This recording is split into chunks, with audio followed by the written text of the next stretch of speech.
जय हिंद दोस्तों।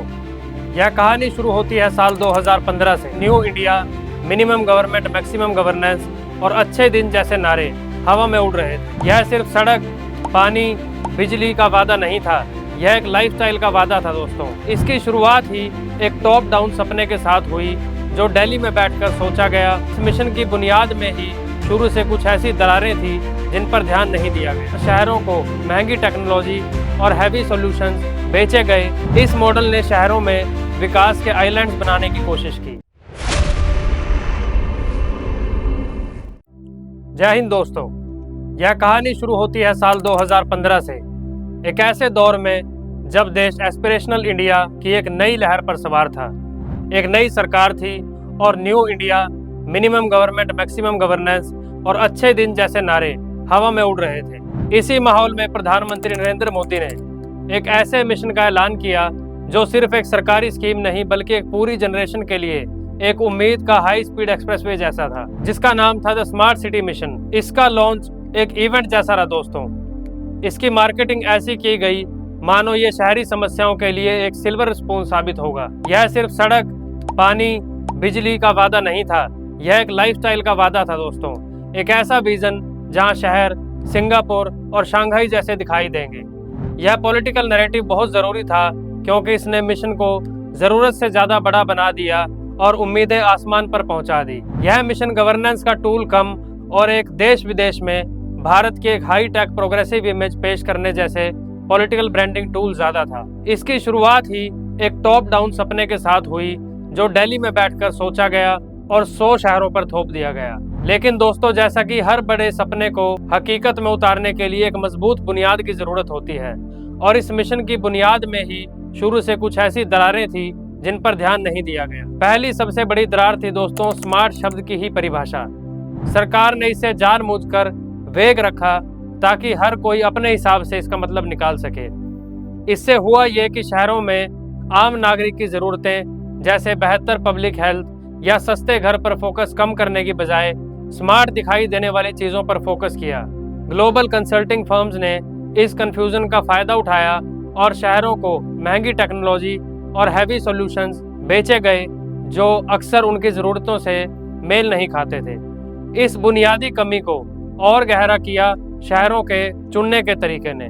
यह चुनाव एक कंपटीशन के जरिए हुआ जिसे स्मार्ट सिटी चैलेंज कहा गया। इससे एक और समस्या पैदा हुई। यह कंपटीशन उन शहरों ने जीता जिनके पास बेहतर पॉलिटिकल और जिनके पास बेहतर प्रपोजल्स दिखने वाले महंगे कंसल्टेंट्स हायर करने के पैसे थे, ना कि उन शहरों ने जिन्हें विकास की सबसे ज्यादा जरूरत थी। इसने पहले से ही आर्थिक रूप से बेहतर शहरों को और फंड दिए जबकि पिछले शहर पीछे रह गए। इन बुनियादी कमियों में सबसे गंभीर दरार थी इस मिशन का कोर मॉडल, जिसे एरिया बेस्ड डेवलपमेंट कहा गया। इस मॉडल ने शहरों में विकास के आइलैंड्स बनाने की कोशिश की। इसके तहत शहरों में पूरे शहर को बेहतर नहीं बनाना था बल्कि अपने शहर के एक छोटे से 5% हिस्से को चुनकर उसे चमकाना इसका उद्देश्य था।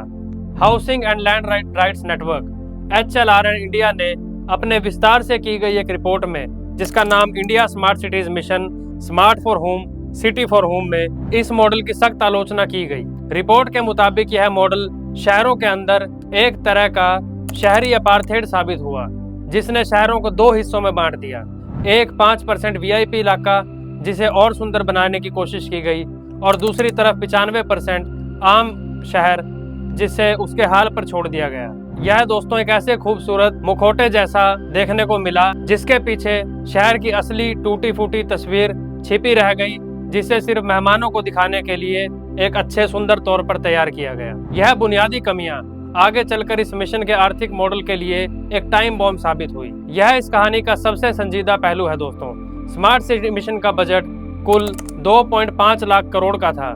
इसका फाइनेंशियल मॉडल शुरू से ही कमजोर था। सेंट्रल गवर्नमेंट को 48,000 करोड़ और उतने ही स्टेट गवर्नमेंट्स और अर्बन लोकल बॉडीज को देने थे। बाकी का लगभग 1 lakh crore public private partnership PPP यानी सरकारी और प्राइवेट कंपनीज की साझेदारी से आना था। लेकिन यह सपना कभी पूरा नहीं हो पाया दोस्तों। द हिंदू बिजनेस लाइन की एक इन्वेस्टिगेटिव रिपोर्ट के अनुसार ज्यादातर प्रोजेक्ट्स में प्राइवेट फंडिंग या तो आई ही नहीं या जरूरत से बहुत कम आई। प्राइवेट इन्वेस्टर्स को इन प्रोजेक्ट में कोई साफ रेवेन्यू मॉडल दिखाई नहीं दिया। आखिर एक पार्क में फैंसी लाइट लगाने से पैसा कैसे वापस आएगा? इसलिए दोस्तों पूरा बोझ सरकारी खजाने पर आ गया। इससे भी बड़ी समस्या थी कि पैसों का इस्तेमाल। भारत के controller and auditor general CAG, जो सरकारी खर्चों पर नजर रखती है, उसने अपनी 2021 की परफॉर्मेंस ऑडिट रिपोर्ट में साफ तौर पर कहा कि शहरों में फंड्स सालों तक बिना खर्च हुए पड़े रहे और प्रोजेक्ट कंप्लीशन रेट बहुत कम थे। दिसंबर 2022 तक सरकारी डाटा के अनुसार रिलीज किए गए फंड्स में से सिर्फ 60% ही इस्तेमाल हो पाए और जहां पैसा खर्च हुआ भी वहां करोड़ों रुपए integrated command and control centres ICCCs बनाने में लगा दिए गए, जबकि बुनियादी सुविधाओं जैसे पानी और सैनिटेशन के प्रोजेक्ट्स अधूरे पड़े रहे। यह सबसे बड़ा आर्थिक नुकसान था, जिससे अपॉर्चुनिटी कॉस्ट कहते हैं। एक ICCC बनाने का खर्च एवरेज 100 से 150 करोड़ रुपए था। यह इतना था कि उतने पैसे में किसी भी शहर में 100 नई इलेक्ट्रिक बसेज या 50 नए प्राइमरी हेल्थ सेंटर्स भी बनाए जा सकते थे। यह मिशन अपॉर्चुनिटी कॉस्ट का एक टेक्स्ट बुक केस है, जहां पर फैंसी प्रोजेक्ट्स के लिए जरूरी चीजों की बलि दे दी गई। पैसों की कहानी से जुड़ी है दोस्तों गवर्नेंस और कानून की कहानी। मिशन को तेजी से चलाने के लिए हर शहर में एक अलग फर्म बनाई गई, जिसे स्पेशल पर्पस व्हीकल SPV कहते हैं। इस मॉडल ने हमारे शहरी लोकतंत्र पर सीधा हमला किया। अब शहर में दो राजा हो गए दोस्तों, एक जिसे जनता ने चुना नगर निगम और दूसरा जिसे सरकार ने बनाया SPV। एक स्टडी जो centre for policy research CPR के एक प्रमुख पॉलिसी थिंक टैंक ने की, उसमें बताया गया कि इस ड्यूल गवर्नेंस मॉडल से शहरों में कंफ्यूजन और गवर्नेंस पैरालिसिस की स्थिति पैदा हुई। नगर निगम के पास पॉलिटिकल लेजिटिमेसी थी, पर पैसा और पावर SPV के पास थी। इस तनाव में कई जरूरी प्रोजेक्ट्स सालों तक अटके रहे। इससे भी गंभीर बात यह है कि SPV की जिम्मेवारी आम जनता के प्रति नहीं थी। उनका CEO एक ब्यूरोक्रेट होता था, जिसका ट्रांसफर कभी भी हो सकता था। इस मॉडल ने 74th कॉन्स्टिट्यूशनल अमेंडमेंट, जिसका मकसद शहरी स्थानीय निकाय यानी अर्बन लोकल बॉडीज को शक्तिशाली बनाना था, की भावना को भी कमजोर कर दिया।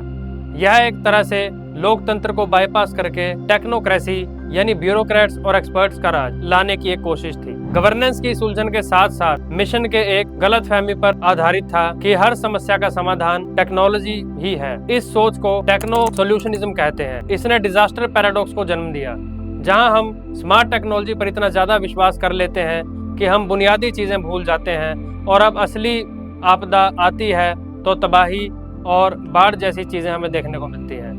गुड़गांव का अर्बन फ्लड इसका सबसे बड़ा उदाहरण है दोस्तों। टेक्नोलॉजी का एक और अंधेरा पहलू था डाटा प्राइवेसी का। शहरों में बनाए गए ICCCs ने उन्हें सर्विलेंस हब में बदल दिया। इसके माध्यम से हजारों CCTV कैमरा से नागरिकों का डाटा इकट्ठा किया जा रहा है। इंटरनेट फ्रीडम फाउंडेशन IFF जैसे संस्थानों ने बार बार यह सवाल उठाए कि इस डाटा का इस्तेमाल कैसे हो रहा है और इसकी सुरक्षा के लिए गारंटी कौन देगा, खासकर जब देश में एक मजबूत डाटा प्रोटेक्शन लॉ की कमी हो। फेशियल रिकॉग्निशन टेक्नोलॉजी का इस्तेमाल बिना किसी कानूनी दायरे के हो रहा है। नागरिकों की राइट टू प्राइवेसी का सीधा उल्लंघन हमें देखने को मिलता है दोस्तों। टेक्नोलॉजी की संधि दौड़ में पर्यावरण कहीं पीछे छूट गया। मिशन ने शहरों को सुंदर बनाने यानी ब्यूटिफिकेशन पर जोर दिया, उन्हें सस्टेनेबल यानी कि पर्यावरण के अनुकूल बनाने पर नहीं। TERI the energy and resource institute ने अपनी कई अर्बन स्टडीज में हाईलाइट किया है कि स्मार्ट सिटी प्लान्स में pollution control, rain water harvesting, green building norms और क्लाइमेट रेजिलियंस जैसे जरूरी मुद्दे काफी कमजोर दिखाई दिए। रिवर फ्रंट डेवलपमेंट के नाम पर शहरों में नदियों के फ्लड प्लेन्स को कॉन्क्रीटाइज कर दिया गया, जिससे बाढ़ का खतरा और बढ़ गया। और इस पूरी कहानी में आम आदमी या तो एक स्पेक्टेटर बना रहा या फिर एक विक्टिम। प्रजा फाउंडेशन की एक रिपोर्ट के मुताबिक स्मार्ट सिटी मिशन में सिटीजन कंसल्टेशन प्रोसेस ज्यादातर एक फॉर्मेलिटी थी। शहरों ने ऑनलाइन पोल्स और एसेज लिखने जैसे तरीके अपनाए, जिससे शहर की एक बड़ी आबादी जो डिजिटली इलिटरेट है इस प्रोसेस से बाहर हो गई। HLRN की एक रिपोर्ट के मुताबिक कई शहरों में स्मार्ट प्रोजेक्ट्स के नाम पर गरीब बस्तियों को उजाड़ दिया गया और स्ट्रीट वेंडर्स को हटा दिया गया। ABD एरिया में प्रॉपर्टी रेट्स बढ़ गए, जिससे वहां रहने वाले किराएदार और छोटे परिवारों उस इलाके को छोड़कर जाने पर मजबूर हो गए। इस प्रोसेस को जेंट्रिफिकेशन कहते हैं दोस्तों। यह एक नैतिक सवाल भी खड़ा करता है, क्या यह सही था कि हजारों करोड़ रुपए एक 5% VIP इलाके को सुंदर बनाने पर खर्च कर दिए जाएं, जबकि उसी शहर के 50% हिस्से में लोगों के पास पीने तक का साफ पानी और बुनियादी समस्याएं सुविधाएं की कमी है। चलिए अब जमीन पर उतर कर देखते हैं कि इस मिशन की असलियत क्या रही। इंदौर को अक्सर इस मिशन का पोस्टर बॉय कहा जाता है क्योंकि वो स्वच्छ सर्वेक्षण में लगातार नंबर 1 रहा। लेकिन centre for science and environment CSE की ईज ऑफ मूविंग इंडेक्स में इंदौर को पब्लिक ट्रांसपोर्टेशन सिस्टम और नॉन मोटराइज ट्रांसपोर्टेशन इंफ्रास्ट्रक्चर काफी कमजोर पाया गया। वाराणसी काशी में विश्वनाथ कॉरिडोर और घाट्स का सौंदर्यकरण हुआ, लेकिन सेंट्रल पोल्यूशन कंट्रोल बोर्ड के डाटा के अनुसार गंगा नदी में सीवरेज का गंदा पानी अभी भी गिर रहा है और शहर का एयर क्वालिटी इंडेक्स AQI अक्सर पुअर या वेरी पुअर कैटेगरी में रहता है। इस मिशन का सबसे बड़ा ग्रेवयार्ड अमरावती आंध्र प्रदेश है, जहां 2019 में सरकार बदलने के बाद प्रोजेक्ट पूरी तरह से बंद हो गया और टैक्स पेयर्स का हजारों करोड़ रुपए बर्बाद हो चुके हैं। भारत की सिलिकॉन वैली बेंगलुरु में टॉम ट्रैफिक इंडेक्स के मुताबिक यह लगातार दुनिया का सबसे कंजेस्टेड शहरों में से एक बना हुआ है। जयपुर को एक विश्व धरोहर शहर है, वहां स्मार्ट सिटी प्रोजेक्ट्स ने शहर के हिस्टोरिक कैरेक्टर को नुकसान पहुंचाया, जिस पर INTACH Indian national trust for art and cultural heritage ने चिंता जताई। चेन्नई में 2015 की भयानक बाढ़ के बाद उम्मीद थी कि मिशन शहर को क्लाइमेट रेजिलिएंट बनाएगा, लेकिन रिसर्चर्स एट IIT मद्रास की स्टडीज कहती हैं कि शहर के वेटलैंड्स पर एनक्रोचमेंट जारी है, जिससे कि वहां की पानी की समस्या को कंट्रोल में नहीं किया जा सकता। भुवनेश्वर, जिसे अक्सर एक सफल स्मार्ट सिटी कहा जाता है, वहां साइकिल ट्रैक्स बने, लेकिन वर्ल्ड बैंक की स्टडी के अनुसार यह शहर अर्बन स्पॉल यानी कि शहर का अनियंत्रित फैलाव एक बहुत ही बड़ा खतरा है वहां के लिए, जिसे स्मार्ट सिटी प्लान्स ने किसी भी तौर पर एड्रेस नहीं किया। तो दोस्तों, इसका निष्कर्ष क्या है? स्मार्ट सिटी मिशन एक ऐसी गाड़ी की तरह है जिसका डैशबोर्ड तो बहुत ही हाईटेक और स्मार्ट था, पर उसका इंजन, टायर और चैसी में गंभीर खराबियां पाई गई। इससे हम सबक ले सकते हैं दोस्तों कि अर्बन प्लानिंग को कैसे नहीं करना चाहिए। यह political ambition, conceptual confusion, financial mismanagement, governance failure, social apathy और टेक्नोलॉजिकल ऑब्सेशन का एक कॉकटेल था। यह एक अधूरा सपना था जिसकी कीमत देश के आम टैक्स पेयर द्वारा भरी गई और चुकाई गई।